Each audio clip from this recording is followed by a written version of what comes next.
और झारखंड में 28 नवंबर ये वो तारीख है जब सीएम पद का शपथ ग्रहण समारोह होगा।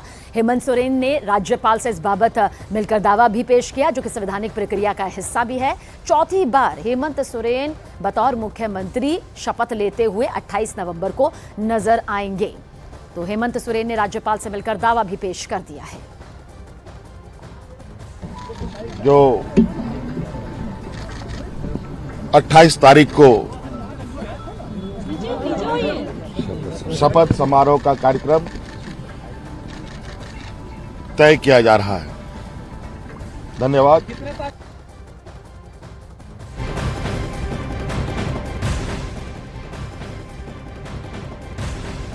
और महाराष्ट्र विधानसभा चुनावों का जिक्र कर लेते हैं, क्योंकि नतीजे सामने आ गए हैं। अब नई सरकार के गठन की तैयारियां भी तेज हो चुकी हैं। सूत्रों के मुताबिक महायुति की नई सरकार का शपथ ग्रहण कल हो सकता है। सूत्रों के मुताबिक देवेंद्र फडणवीस सीएम पद की शपथ ले सकते हैं। अभी आधिकारिक तौर पर इसका ऐलान होना बाकी है, लेकिन सियासी सूत्रों के हवाले से यही सबसे बड़ी खबर इस वक्त महाराष्ट्र की सियासत को लेकर निकल कर आ रही है। इसके अलावा उनके साथ 2 डिप्टी सीएम भी शपथ ले सकते हैं, यानी कि 2 डिप्टी सीएम वाला फॉर्मूला महाराष्ट्र में नजर आ सकता है। महाराष्ट्र विधानसभा चुनाव के नतीजों में बीजेपी के नेतृत्व वाली महायुति ने प्रचंड बहुमत हासिल किया है, जनता का विश्वास हासिल किया है। 288 में से महायुति ने 234 सीटों पर जीत हासिल की है, जबकि महाविकास आघाड़ी सिर्फ 50 सीटों पर ही सिमट कर रह गई। वहीं आज रात देवेंद्र फडणवीस, एकनाथ शिंदे और अजीत पवार सरकार गठन पर चर्चा करने के लिए देश की राजधानी दिल्ली की तरफ रुख कर सकते हैं। ये बड़ी तस्वीर सियासी हलकों में मानी जा रही है। हालांकि जो अभी खबर निकलकर सामने आ रही है, जो तस्वीर बनती नजर आ रही है, देवेंद्र फडणवीस महाराष्ट्र की कमान एक बार फिर से बतौर मुख्यमंत्री संभाल सकते हैं और इसके अलावा 2 डिप्टी सीएम भी महाराष्ट्र को यहां पर मिल सकते हैं। लेकिन वो नाम पुख्ता तौर पर कौन होंगे, इसके लिए दिल्ली में एक बड़ी सियासी तस्वीर, सियासी समीकरण बनते हुए नजर आएंगे। जीत बेमिसाल है यकीनन, और इसी को लेकर बड़ी तस्वीर शपथ ग्रहण समारोह की कल नजर आ सकती है। महाराष्ट्र विधानसभा चुनाव में महायुति की ऐतिहासिक जीत के बाद सबसे बड़ा सवाल यह है कि अब महाराष्ट्र में सीएम की कुर्सी पर कौन बैठेगा। आखिर यह सिंहासन बतौर सीएम किसे मिलेगा, क्योंकि अभी सीएम मौजूदा दौर में एकनाथ शिंदे हैं और इस बार महायुति में सबसे ज्यादा सीटें बीजेपी ने चुनावी इतिहास में इस बार हासिल की हैं। हमारी तीनों पार्टियां बैठेगी। हमारे जैसे आपको बताते हैं, जैसे हमने सीटों का बंटवारा हुआ, हमें कोई मतभेद हमारे में नहीं थे, आज भी कोई मतभेद नहीं है। हम हमारे वरिष्ठ और हम लोग बैठकर उसके ऊपर निर्णय लेंगे। सीएम पद के ऊपर कोई भी विवाद यहाँ नहीं होने वाला, क्योंकि पहले दिन से ये तय है कि चुनाव जब संपन्न होगा तो चुनाव के बाद तीनों पार्टियां मिलकर इसको तय करेगी। हमारे नेता आदरणीय होम मिनिस्टर साहब ने प्रेस कॉन्फ्रेंस में ये बहुत स्पष्ट शब्दों में बताया है कि चुनाव के बाद तीनों पार्टियां बैठेगी और इसका निर्णय करेगी। अभी मैं ऐसा मानता हूं कि हमारे एकनाथ शिंदे जी उनके पार्टी के अध्यक्ष है, अजीत पवार जी उनके पार्टी के अध्यक्ष है, और साथ में हमारे पार्टी के जो राष्ट्रीय अध्यक्ष है उनको हमारा पार्लियामेंट्री बोर्ड ऑथराइज करता है। तो ये लोग बैठकर एक उचित निर्णय करेंगे। हमारे वरिष्ठ नेताओं से बातचीत करेंगे, हमारे पार्लियामेंट्री बोर्ड से बातचीत करेंगे। जो निर्णय होगा वो सबको मान्य होगा, इसमें कोई विवाद नहीं। तो महाराष्ट्र में महायुति की बम्पर जीत, प्रचंड जीत यहां पर हुई है। और साथ ही सवाल यह है कि आखिर लोकसभा चुनाव में जो तगड़ा झटका मिला था, उसके बाद आखिर किस तरह से महायुति ने अपनी ये पूरी सियासी रणनीति बदली और वोटरों को अपनी ओर कर लिया, वो भी इतने प्रचंड बहुमत के साथ में। महाराष्ट्र में मोदी मैजिक पर देखिए ये एक्सक्लूसिव रिपोर्ट।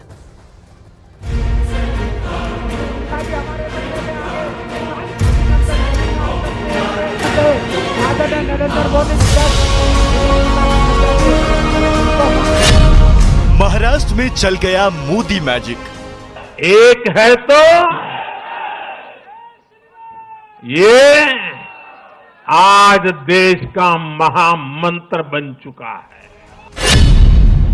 महाराष्ट्र चुनाव में मोदी चैंपियन। भारत की राजनीति में अब कांग्रेस पार्टी परजीवी बनकर रह गई है।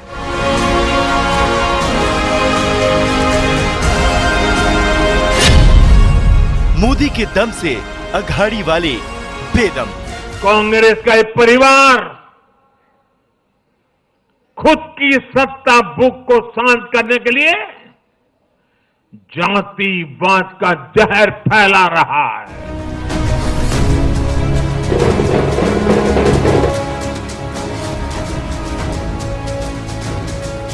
लोकसभा चुनावों में महाराष्ट्र में एनडीए को झटका लगा था। 400 पार के नारे के जवाब में इंडिया गठबंधन का संविधान बदलने की साजिश का नारा हिट हो गया था। चुनावी शंखनाद के साथ महाराष्ट्र में नरेंद्र मोदी ने इसकी काट निकाली और एक है तो सेफ है का नारा लेकर आए और इस नारे ने बीजेपी के साथ साथ उसके सहयोगी दलों को विधानसभा चुनावों में जीत की दहलीज तक पहुंचा दिया। महाराष्ट्र इस देश के लिए एक तरह से बहुत महत्वपूर्ण ग्रोथ इंजन है। इसलिए महाराष्ट्र के लोगों ने जो जनादेश दिया है वो विकसित भारत के लिए बहुत बड़ा आधार बनेगा। वो विकसित भारत के संकल्प की सिद्धि का आधार बनेगा। साथियों, हरियाणा के बाद महाराष्ट्र के चुनाव का भी सबसे बड़ा संदेश है एकजुटता। एक है तो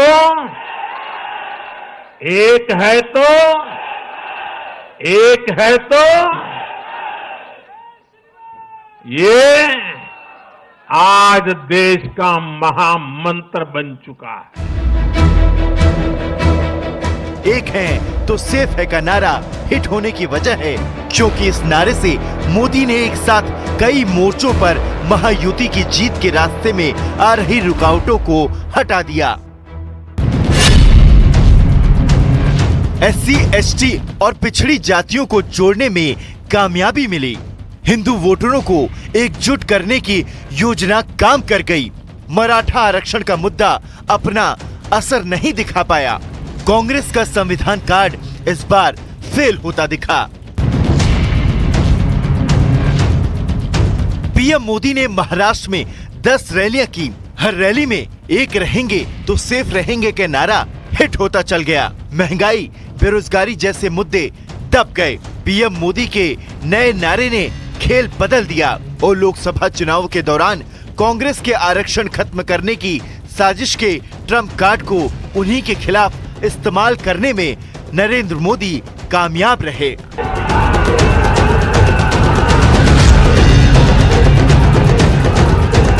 परिवार की सत्ता भूख इतने चरम पर है कि उन्होंने खुद की पार्टी को ही खा लिया है।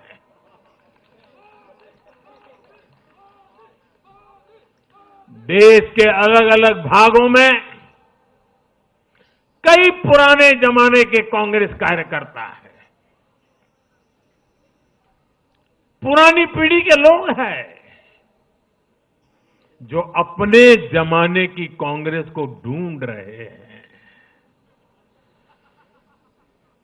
लेकिन आज की कांग्रेस के विचार से, व्यवहार से, आदत से उनको ये साफ पता चल रहा है। महायुति की सरकार में एकनाथ शिंदे ने बतौर सीएम अपनी छवि को लगातार साफ रखा। सरकार पर किसी तरह के बड़े भ्रष्टाचार के आरोप नहीं लगे। इसका लाभ उठाते हुए प्रधानमंत्री मोदी लोगों के बीच में ये संदेश देने में कामयाब रहे कि अगर कांग्रेस के हाथ में कमान चली गई तो फिर राज्य में करप्शन की कहानियां लिखी जाने लगेंगी। भारत की राजनीति में अब कांग्रेस पार्टी परजीवी बनकर रह गई है।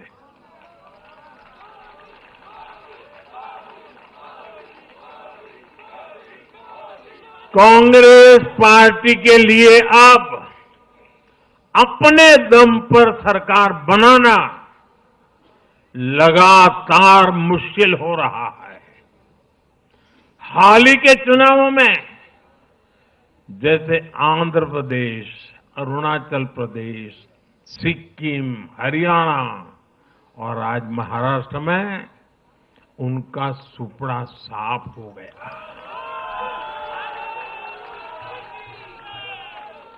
कांग्रेस की घिसी पीटी विभाजनकारी राजनीति फेल हो रही है, लेकिन फिर भी कांग्रेस का अहंकार देखिए, उसका अहंकार 7वें आसमान पर है।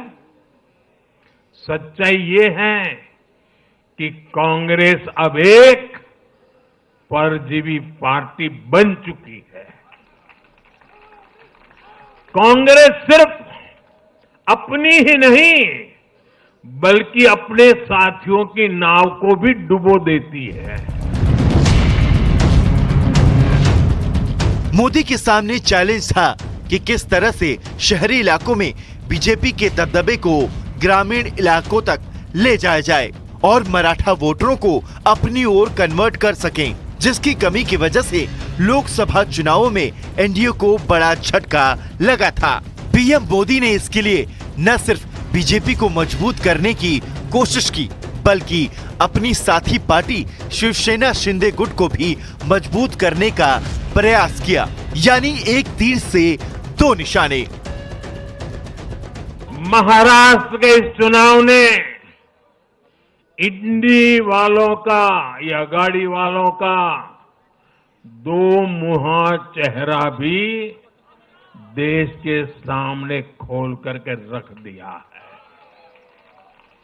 हम सब जानते हैं बाला साहब ठाकरे का इस देश के लिए, समाज के लिए बहुत बड़ा योगदान रहा है।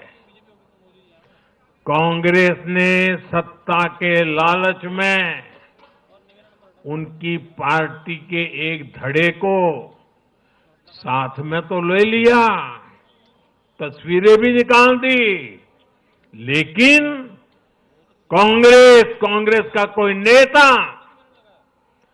बाला साहब ठाकरे की नीतियों की कभी भी प्रशंसा नहीं कर सकती। और इसलिए मैंने अघाड़ी में कांग्रेस के साथी दलों को चुनौती दी थी कि वो कांग्रेस से बाला साहब ठाकरे की नीतियों की तारीफ में कुछ शब्द जरा बुलवा करके दिखाएं। आज तक वो ये नहीं कर पाए हैं। मैंने दूसरी चुनौती वीर सावरकर जी को लेकर के दी थी। कांग्रेस के नेतृत्व ने लगातार पूरे देश में वीर सावरकर का अपमान किया है। उन्हें